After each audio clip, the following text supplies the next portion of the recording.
Hermanos, Dios los bendiga a todos en el nombre del Señor Jesucristo. Hoy estamos cerrando de tratar de Filadelfia, ¿no? El título de esta entrega es el siguiente: Filadelfia, magníficamente obsequiada, pero no favorita. Magníficamente obsequiada, pero no favorita. Y antes de entrar a familiarizarnos con los tres últimos versículos de lo dicho a la congregación de Filadelfia, recordemos el magnífico triple obsequio que se les dio a los nacidos de nuevo que habitaron en esta ciudad. Primero, en el versículo 8, el Altísimo les avisa que sobrenaturalmente les dio capacidad de hacer el bien, relacionada a la predicación y a la difusión del Evangelio. Segundo, asimismo los bendijo, nunca cerrando la oportunidad de acceso al Palacio Celestial partiendo de esa congregación. Es decir, que los que ahí asistían, pese a no ser nacidos de nuevo, siempre tuvieron una oportunidad abundante de recibir a Cristo como su Señor y Salvador. Y esto nos hace avisorar que los nacidos de nuevo de Filadelfia tuvieron un comportamiento muy parejo, de aquellos comportamientos que no espantan, que por el contrario enamoran estar con ellos. No fueron para nada estorbo, por contrario, su comportamiento en los asuntos eclesiales fue como un foco brillante para el Evangelio. Tercero, mediante el versículo 9, nos enteramos de una doble acción con respecto a los que les causaron mayor aflicción en la ciudad de Filadelfia. Un grupo recalcitrante de judíos. Lo dicho en el versículo 9. Yo entrego de la sinagoga de Satanás, implica juicio divino contra ellos. De hecho, por levantar su mano injuriosa y en maldad contra los de Filadelfia. Multiplicación de pesares, sobremanera de problemas, hasta llegar al susto clásico de los que tienen el espíritu de Judas Iscariote, capaces de pedir perdón, de llorar, de suplicar, pero incapaces de reconocer metanoia. Y lo hacen esto porque saben lo que se les viene, pero son incapaces de recorrer metanoia. Y recordemos, hermanos míos, que los actos políticos no pueden engañar a Yahvé, ¿ya? Porque Yahvé conoce la verdadera intención del corazón.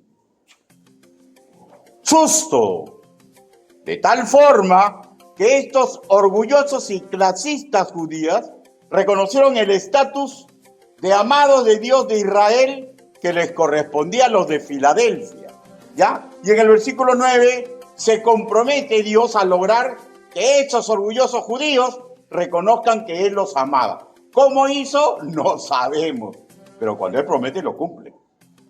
Cuando Él promete lo cumple.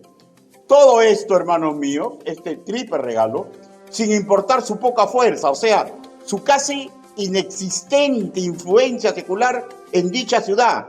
Maravillosa congregación, que se esforzaba, hermanos míos, en poner en obra las Escrituras, haciendo real en su cotidiano las instrucciones de las Escrituras. Y sumado a su fidelidad expresada con las siguientes palabras: no has negado mi nombre. Lo que implicaba que tuvieron, hermanos, y no dejaron su entereza moral en medio de las tribulaciones. También dijimos, a modo de enseñanza aplicativa, de que imitar estas características de comportamiento harían de cualquier congregación una iglesia victoriosa en su hoy. Porque el mañana la victoria no depende ya de la iglesia. Depende de que Jesús cumpla las promesas. Y Jesús la va a cumplir. No va a llevar al tercer cielo. Pues, hermanos míos, una congregación es victoriosa en el hoy, pues cuando tiene poca fuerza, ¿ya? Cuando tiene poca fuerza, cualquier creyente, ¿ya? Que está bien discipulado, la poca fuerza orilla a la dependencia del Señor. Y cuando dependemos del Señor, no, tenemos lo que se denomina la virtud suprema. La virtud suprema, depender de Dios. Y dijimos que el que así haga, en su hoy, en la mano del Señor, se vuelve más que vencedor. 2 Corintios capítulo 12, versículo 9. Sin más, hermanos míos, en esta etapa introductoria, leamos el último bloque escritural de los de Filadelfia, leyendo Apocalipsis capítulo 3, versículo del 11 al 13. ¿Me acompañan en la lectura, por favor? Búsquelo. Y recordemos una vez más el título de esta entrega, Filadelfia, magníficamente obsequiada, pero no favorita. ¿Ya? ¿Lo tenemos, hermanos? Apocalipsis, capítulo 3, versículo del 11 al 13. Y la palabra del Señor dice así: He aquí yo vengo pronto, retén lo que tienes, para que ninguno tome tu corona. Al que venciere, yo le haré columna en el templo de mi Dios y nunca más saldrá de ahí. Aleluya. Y escribiré sobre él el nombre de mi Dios y el nombre de la ciudad de mi Dios, la nueva Jerusalén. Aleluya. La cual desciende del cielo de mi Dios y mi nombre nuevo. Aleluya. El que tiene oídos oiga lo que el Espíritu dice a las iglesias. Todos a la voz de tres, leamos el versículo 11. 1, 2, 3. He aquí, yo vengo pronto, retén lo que tienes para que ninguno tome tu corona. Palabra de Dios. ¿Y quién su rostro? Bendito Padre Celestial.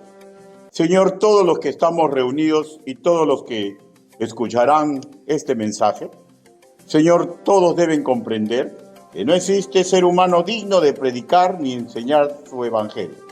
Señor, porque todos somos seres humanos comunes y corrientes, sujetos a pasiones. Señor, pero usted me designó el día de hoy para llevar su mensaje. Hable, Señor Yahvé, cautive corazones, que su palabra sea de doble filo y que a mí me haga recordar que el pasado es el pasado y que mi servicio a usted empieza de hoy para mañana. Así le pedimos, así le suplicamos, en el nombre del Señor Jesucristo. Amén. Bueno, antes de iniciar el estudio de los versículos que acabamos de leer, permítanme puntualizar que el título de esta entrega se aprecia el término favorito y no la connotación negativa favoritismo, porque sería tirado de los pelos decir que el Señor Yahvé, que es juez justo, podría dar una evaluación, una sentencia, un mandato sin equidad, con favoritismo, que en sí es un defecto de comportamiento. Él paga de acuerdo a las horas y a su vez Él puede dar más de una oportunidad a quien Él desea dársela. Pero esto tampoco implica que tiene un favorito, como suele suceder muchas veces entre nosotros los seres humanos, ¿no? Que tenemos no favoritismo, sino tenemos un favorito porque esa persona hace siempre bien las cosas. ¿No es cierto? Él no se comporta así, sino que Él obedece, cuando da más de una oportunidad, a planes perfectos, que nosotros aún en toda su dimensión no podemos entender, repito, pero no porque tiene favoritos. Teniendo en cuenta esto, desarrollemos el versículo 11. En su segunda parte dice así: retén lo que tienes para que ninguno tome tu corona. Hermanos, las coronas serán el pago de las obras correctas que realiza un creyente en este mundo. Como ya sabemos, la salvación no está en juego, porque la salvación del creyente no descansa en sus obras, descansa en el poder, el amor, la misericordia divina y no en obras humanas. Las grandes oportunidades que el Señor entregó a los de Filadelfia, como los obsequios, ¿ya?, que a cualquier congregación que vive en el Evangelio como ellos, no implica una carta blanca para pecar. Eso sería necio, ¿ya? La propia Escritura nos dice lo siguiente, con respecto al accionar divino, y esto registrado en Lucas capítulo 12, versículo 48. Porque a todo aquel a quien se le haya dado mucho, mucho se le demandará. Y el que mucho se le haya confiado, más se le pedirá. ¿Ya? A veces el creyente dice, no, pues he hecho bastante, ¿por qué me piden más? Porque mucho se te ha dado, hermano mío, y mucho se te va a demandar. ¿Ya? Y lo mismo para ustedes, lo mismo para mí. Cuando leemos, regresando a Apocalipsis, para que ninguno tome tu corona, no implica que alguien pueda hurtar nuestras coronas.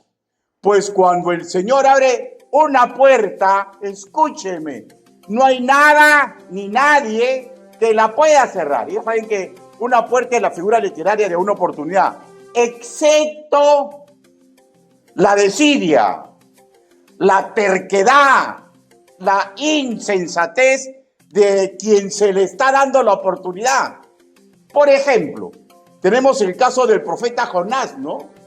Mandado a Nínive, que no supo esperar, pues, ¿no? No supo esperar y no quiso hacer caso. Pero el Señor lo esperó, ¿no es cierto? Porque Él tranquilamente pudo mandar a otro, que la gloria sea para el Señor. Es lo mismo con nosotros. Si quiere, me da una nueva oportunidad. Y si no, me quita esa oportunidad y se le entrega a otra persona. En todo nivel, ¿eh? En amores, en negocios, en el evangelio, en todo nivel. Dios te da, me da oportunidad. Pero tranquilamente, si yo desprecio esa oportunidad la puede tomar otra persona. Porque eso es tajante. Discernamos cuando tenemos la oportunidad, hermanos míos, y no seamos como Judas Iscariote, que solamente para que digan sí, como políticos decimos sí, pero cuando tenemos que demostrar, nos tiramos atrás. Nos tiramos atrás. Algo de esto tenía Jonás, pero Jonás era sumamente inteligente. Hizo caso en todo, pero su corazón no había cambiado. Y el Señor, como se daba cuenta que no era de malo, sino que, bueno, era pues quispicanchis, ¿no? Terco, reterco. Entonces el Señor lo esperaba, lo discipulaba, le hablaba, le ponía cuadros literarios, y él nada, y él seguía intentando, porque Dios tiene un plan perfecto. Pero lo que le ocurrió a Jonás, no forzosamente nos tiene que ocurrir a todos los demás. Eso es claro, hermano mío. Pero si tercamente no salimos de nuestra negación, Él puede decidir soberanamente, hermanos míos, quitarnos la oportunidad. Cuando uno soberanamente decide no cruzar la puerta de la oportunidad, y hermanos míos, negarse rotundamente para el Señor nunca va a traer cosecha y bendición. Es siempre lógica, hermanos míos. Hermanos, hay que tener cuidado, ¿ya? A veces pensamos que a Dios lo podemos engañar como político. A Dios nadie lo engaña. Él sabe antes de lo que voy a hacer cuál es la verdadera razón de lo que estoy haciendo. Y sabe si me voy a arrepentir. Y a veces yo no comprendo por qué hay una oportunidad. Probablemente si usted fuera Dios o yo fuera Dios, por favor no lo tomen como una herejía, si tuviéramos el alcance de análisis de Él, mataríamos a medio mundo. Y hasta más de repente, ¿no, hermano mío? Pero hay cosas que no comprendemos. Entonces, digo yo, un simple predicador, si Dios da oportunidades, ¿quién soy yo para no dar oportunidades? ¿Quién es usted para no dar oportunidades? Pero tenemos que centrarnos que con respecto de Él no hay que jugar. Hay que tener sumo cuidado. Por favor, escúchenme. Una condición que tenemos claro, debemos tener claro, para no dormirnos nuestros laureles, todo lo que hemos hecho hasta este momento ya no cuenta, hermano mío, ¿ya? Cuenta lo que vamos a hacer un segundo después. Y cuando el tiempo llegue a ese segundo, ya tampoco va a contar lo que hicimos. Y va a contar el nuevo lapso que estemos viviendo. Y así debería ser hasta que nuestras fuerzas nos separen. No miremos hacia atrás y digamos, mira todo lo que yo he hecho. Porque ese es ego. Hermano, yo todo lo que hice, lo hice porque el Señor me lo permitió hacer. Y lo que yo debo enfocarme de aquí para adelante y no lo de atrás. Como dicen los jóvenes, ya fue ya. Es de aquí para adelante. Hermanos míos. De hecho, nosotros, hermanos, no pedimos lo que una secta pide, ¿ya? Una secta generalmente pide que se involucren en actividades religiosas de tal forma, ¿ya? Que le dicen que se olviden del mundo, que dejen el trabajo, que esto, que... Yo conozco congregaciones, hermanos, que los hacen trabajar los domingos, que los sacan de su trabajo y dicen, ¿cómo? Si el trabajo no te da permiso los domingos. No, salen de trabajo. Y después que salen de trabajo, los tienen los domingos vendiendo por las calles chupete, canchita, para los fondos de la iglesia. ¿Ya? Solamente una secta no tiene equidistancia en esas cosas, hermanos míos. De hecho, nosotros no podemos pedir lo que pide una secta, que dejen todo para que se involucren en actividades religiosas, porque pedir así, los que hacen eso piden un peso, que carguen un peso que ni siquiera esos líderes religiosos lo pueden cargar. Por ejemplo, no, dejando de lado lo impuro, dejando de lado lo impuro, un modelo sano de una iglesia del Señor. Los pastores estamos apartados a tiempo y fuera de tiempo, ¿ya? Pero es imposible que me separe del mundo, de actividades seculares, por ejemplo, de esparcimiento, de cultivar mi cultura humanística, de tener, por ejemplo, un pasatiempo que me llene de paz y satisfacción emotiva, o una u otra actividad cultural, ¿no es cierto? Lo mismo con un creyente, porque no está apartado a tiempo y fuera de tiempo, pero hay que cada cosa en su lugar, porque de eso no se trata. No se trata, hermanos míos, de que dejemos hacer cosas que tenemos que hacer. Se trata en que en todo lo que hagamos pongamos una cuerda de medición, un principio de vida que es relatado en 1 Corintios capítulo 10, versículo 23. Búsquelo, por favor. Y esto en todo nivel, ¿ah? Cuando va a jugar fulbito, cuando inicia un negocio, cuando inicia una relación interpersonal. Siempre esta es la tabla de medición que tiene que tener un creyente. 1 Corintios, capítulo 10, versículo 23.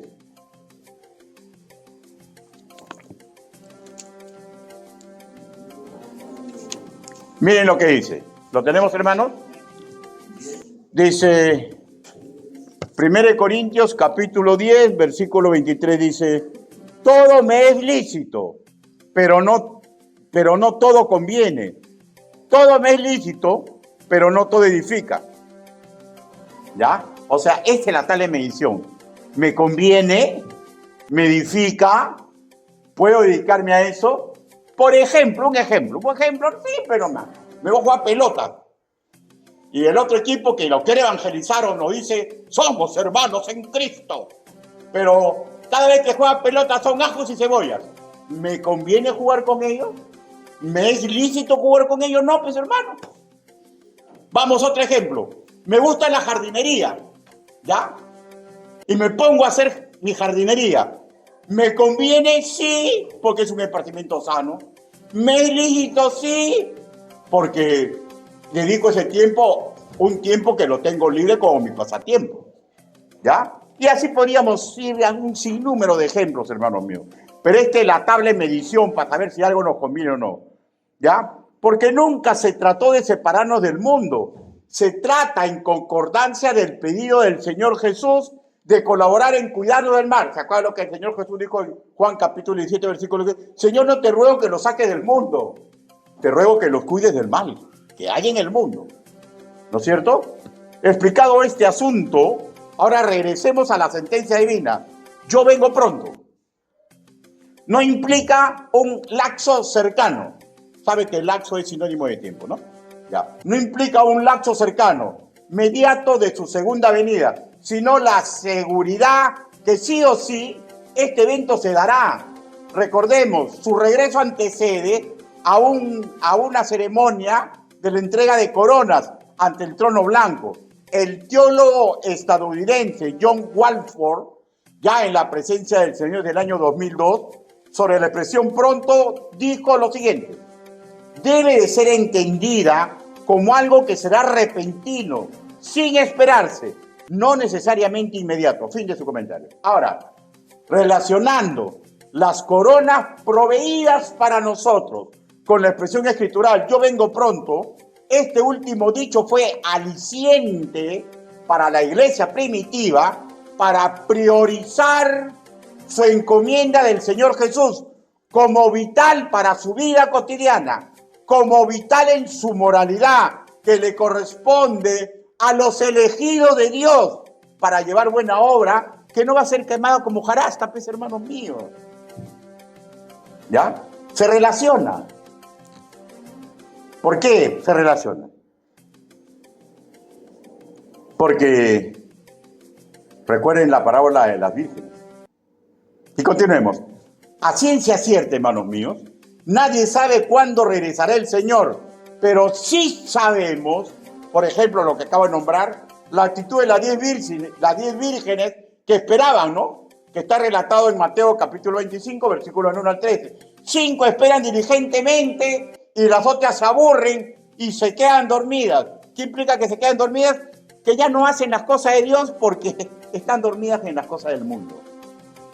Que va a ser quemado, hermanos míos. La Biblia dice, ¿de qué vale que te ganes el mundo? Ya perro que se compra todo el mundo. Si tu alma va echada al infierno. Pero si usted es creyente, podríamos hacer un paragón, ¿no?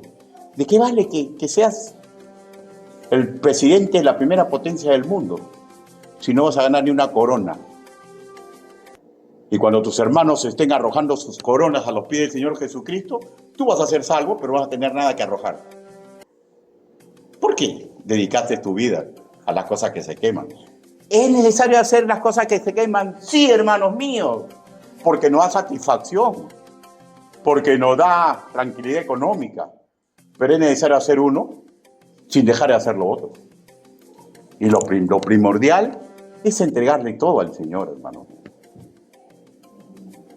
De la misma manera con lo de Filadelfia, ninguno de nosotros es favorito de Dios y tenemos que meditar en lo que implica para que ninguno tome nuestras coronas, que simplemente implica que otros obren donde nosotros soberanamente decidimos no obrar, imitando a las vírgenes insensatas. No nos durmamos en nuestros laureles. Pastor, si usted me hubiera visto cuando joven, yo cómo predicaba, cómo salía, qué bien. Pero ya está pasado, pisado, hermano mío. Demuéstrame tu fe de aquí para adelante. Lo pasado ya olvídate, hermano. Yo recuerdo todo lo que hacía. Todo lo que hacía. Yo, ¿cuánto hacía? Ya no, negrito, ya eso ya fue ya. Dime qué vas a hacer de aquí para adelante. De aquí para adelante. Claro, recuerdo con satisfacción lo de ayer. Pero no debe contar. Debe contar de aquí para adelante. No nos durramos en nuestros laureles. Porque lo que hice ayer ya no cuenta. Cuéntelo hoy y el mañana. Y el mañana lo pondrá el Señor. Esta es la mejor manera de vivir nuestro cristianismo. Ahora, indudablemente, hay veces que verdaderamente se hace imposible aceptar el reto. Simple sentido común. Pero si sí se puede y no lo hacemos por X motivo, y hermanos míos, estamos despreciando. No estamos aceptando lo que el Altísimo desde el principio de los tiempos ha prohibido para nosotros. ¿Qué ha prohibido para nosotros? Busque Efesios, capítulo 2, versículo 10. Efesios. Pues es que no hay que creerse mucho por lo que uno hace, hermanos míos. Y ahorita vamos a ver la Biblia, ¿no? Efesios, capítulo 2, versículo 10. Efesios. Capítulo 2, versículo 10 dice, ¿lo tenemos, hermanos? Dice, porque somos hechura suya, creados en Cristo Jesús para buenas obras, las cuales Dios preparó de antemano para que anduviésemos en ellas. O sea, quiere decir que las buenas obras que yo hago, Dios las ha preparado para que yo recoja la oportunidad. ¿De qué me puedo gloriar? No, que yo he sido pastor de varias iglesias, que he ayudado a un hermano. ¿Qué tiene, negrito? Suelta. Esa oportunidad te la dio Dios. Olvídate de tu pasado y de aquí para adelante. Porque el que está recordando lo que hizo en el ayer, hermanos míos, ¿ya? va a aparecer la selección peruana de fútbol, pues, ¿no? Que recuerda mucho del ayer, pero se olvida que los campeonatos no se ganan con el recuerdo del ayer, se gana con el hoy para el mañana. Es claro, simple como el agua, hermanos míos. Nadie me roba mis coronas, que me estaban esperando porque el Señor me las ha preparado, ¿ya? Nadie me roba mis coronas. Yo la desprecio al negarme a cruzar la puerta de la oportunidad que se abre. Sí se puede cruzar, que dará gloria al Señor y que a mí me dará honor. Lo mismo conmigo, lo mismo para todo creyente. Al respecto del pastor bautista norteamericano Vance Harner, ya en la presencia del Señor desde el año 1986, escribió así: nunca olvides que el hombre que tiene la mayor oportunidad de robar tu corona eres tú mismo. Y luego él cita Proverbios, capítulo 4, versículo 23. Guarda tu corazón con toda diligencia, porque de él mana la vida. ¿Sabes por qué guardo mi corazón? Porque acá están mis ideas, mis proyectos, mis sentimientos, pues. Entonces, si mi proyecto me alejo de Dios, lo alejo de Dios, no, pues, resultó de simple, ¿no? Se quema todo lo que haces, nada va a ser valedero. Y a continuación él sigue disertando y dice así: no estás en un gran peligro de nada más, ni de nadie más que de ti mismo. Fin del comentario. ¿Por qué? Escúchenme, por favor. Toda la legión de demonios, un solo demonio es sumamente mucho más poderoso que mi persona. Toda la legión de demonios no puede torcer el ministerio que Dios me ha entregado. Todos los poderes del mundo no pueden torcer el ministerio que Dios me ha dado. Y sería tirado de los pelos decir que Dios me lo va a torcer. ¿Quién puede torcer mi ministerio? Yo nomás, hermano mío. Yo nomás. Soy mi mismo enemigo, que me robo mis propias coronas. Leamos sobre el sentir que dictaba Pablo, que sea propio a todos los que discipulaba, para que hicieran, piensen y se enfoquen en el Señor. Romanos, capítulo 14.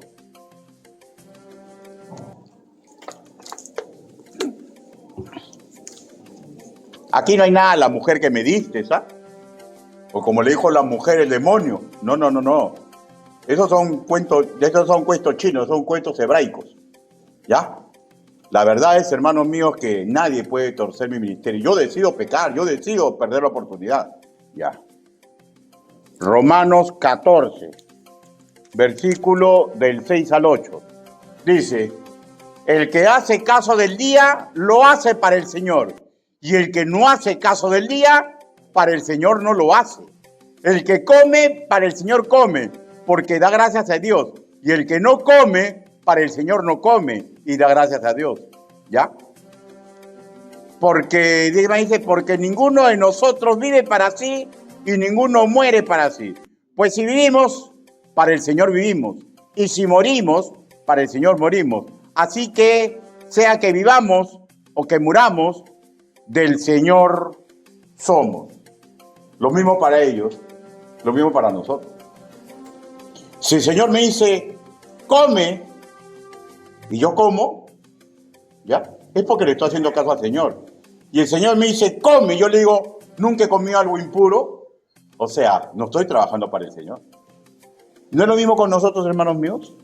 Todo lo que usted hace, todo lo que usted hace en lo secular, tiene la medición. Le conviene, le edifica, lo aleja de su familia, lo aleja de Dios, lo aleja de las cosas sanas de este mundo. Entonces, usted lo hace para el Señor. Y si no lo hace para el Señor, ¿para qué lo está haciendo? ¿Se dando cuenta, hermanos míos? En una congregación de sana doctrina, como lo fue en Filadelfia, y lo mismo en toda la historia de la iglesia, la obra del Señor no nos espera, ¿ya? ¿Sabe por qué? Porque nadie es indispensable. Repito, en una iglesia de sana doctrina, nadie puede sentirse relegado.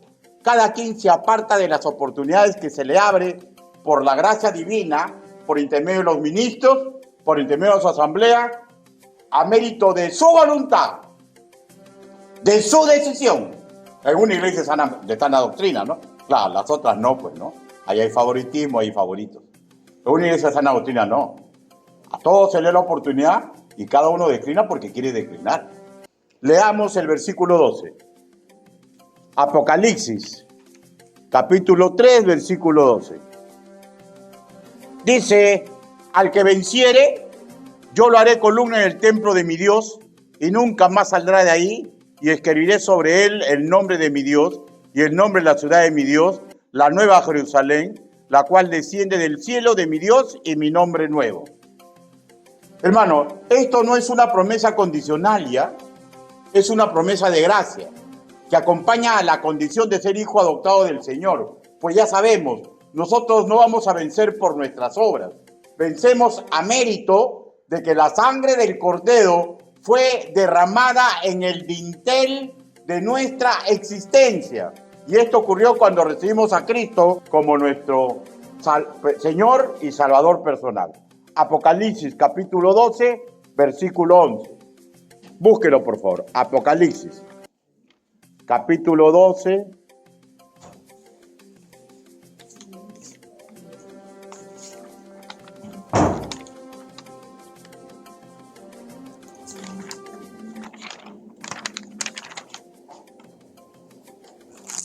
Apocalipsis capítulo 12, versículo 11. Miren lo que dice la Biblia. Y ellos le han vencido por medio de la sangre del Cordero y de la palabra del testimonio de ellos, que menospreciaron sus vidas hasta la muerte. ¿Por qué hemos vencido? Por la sangre del Cordero. Y el testimonio que yo doy simplemente es de un corazón agradecido, porque sabe lo que el Cordero ha hecho. Pero en Apocalipsis capítulo 3, versículo 12, hermanos míos, nos habla de una complementación con Cristo, de tal manera que su carácter será en nosotros. De tal manera, ya, que ya no vamos a necesitar complementarnos para cubrir nuestras falencias con otro ser humano. ¿Ya? Habla ahí de recoger los frutos y la promesa de gracia, que nos fue prometido como coherederos con Él. Aquí, hermanos míos, no tenga duda, no tenemos nada que cuidar, porque es una promesa incondicional del Señor. Regresemos a Romanos, capítulo 8, versículo 17. Romanos,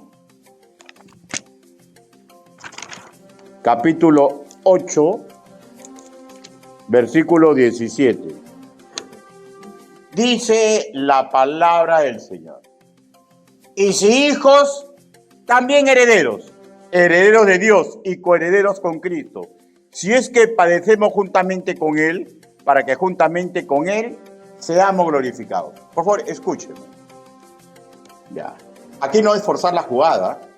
Los sufrimientos del hoy, que todo creyente sufre por dignificar el santo nombre del Señor, es una muestra de agradecimiento por este magnífico obsequio de gracia. ¿Ya? Pues compartiremos la gloria de Cristo como sus coherederos, privilegios de la ciudadanía celestial. Primera de Juan, capítulo 3, versículo 2. Primera de Juan.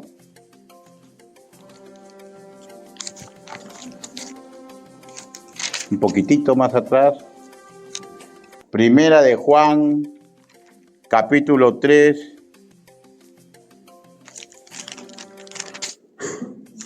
versículo 2. Dice, amados, ahora somos hijos de Dios y aún no se ha manifestado lo que hemos de ser, pero sabemos que cuando Él se manifieste, seremos semejantes a Él, porque lo veremos tal como Él es. Qué maravilloso, ¿no, hermanos míos? Y por esto no tengo que hacer nada. Es un regalo de gracia. Exhortación final. Apocalipsis 3, versículo 13. Exhortación final. Apocalipsis. Capítulo 3, versículo 13. El que tiene oído, oiga lo que el Espíritu dice a la iglesia. El propósito del creyente, hermano mío, de vivir una existencia para la gloria y la honra de Dios es un valor inapreciable, ¿ya? El Espíritu Santo suele usar el mensaje dominical, suele usar nuestro propio devocional, una consejería, una lectura de algún manual para quitar dudas, para edificarnos, y ya dependerá de cada uno de nosotros hacer lo correcto, lo agradable para el Señor. Qué maravilloso congregar entre hermanos que se esfuercen así. Qué maravilloso pastorearlos. Y recordemos ya, no importan las caídas del ayer, esos segundos ya pasaron. Importa el hoy, que hagamos voto y hagamos en este preciso momento lo correcto y así sucesivamente. Hermanos míos, las caídas no marcan al creyente, ¿ya? ¿Saben lo que marca al creyente? Cuando se pone en la mano de Cristo y se levanta. Eso es lo que marca a un creyente. Gloria a Dios en las alturas y paz y honra a los que decidan imitar el comportamiento de los de Filadelfia durante su estadía en este mundo. Oremos. Bendito Padre Celestial, su palabra ha sido predicada.